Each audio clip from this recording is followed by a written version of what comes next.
Hello guys, আসসালামু আলাইকুম। আজকে আমি তৈরি করব মূলার ভর্তা।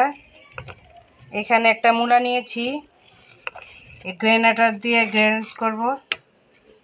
আর এখানে নিয়েছি 2 টুকরা মাছের টুকরা, কাতলা মাছ, ধনিয়া পাতা, পেঁয়াজ আর 4-5টা শুকনা মরিচ।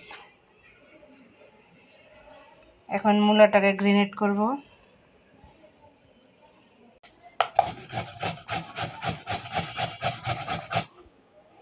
যে এরকম পাতলা হবে।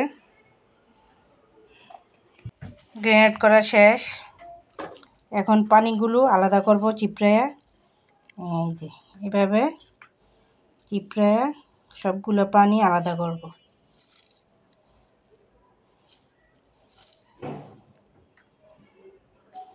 এই যে এক সাইডে রেখে দিলাম। কাটাগুলো বেছে নিব। যে একটা পাত্রে নিয়ে নিলাম মাছগুলো। মাছের কাটাগুলো বেছে নিব। মাছের কাটা বাছা শেষ। এখন লবণ দিয়ে মেখে নিব। এখানে 1 চামচ লবণ দিয়ে দিয়েছি। মরিচ আর পেঁয়াজ একসাথে মেখে নিব।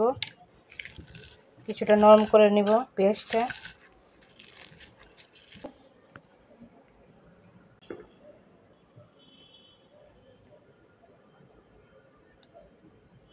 সামান্য একটু সরষের তেল নিয়েছি।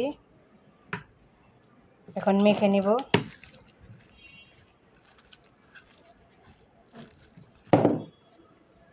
এখন মূলাগুলো মেখে নিব। এই ভর্তা দিয়ে গরম ভাত দিয়ে খেতে অনেক মজা।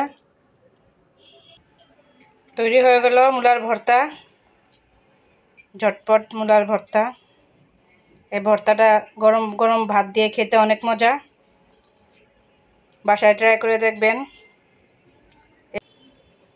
খেতে অনেক অসাধারণ।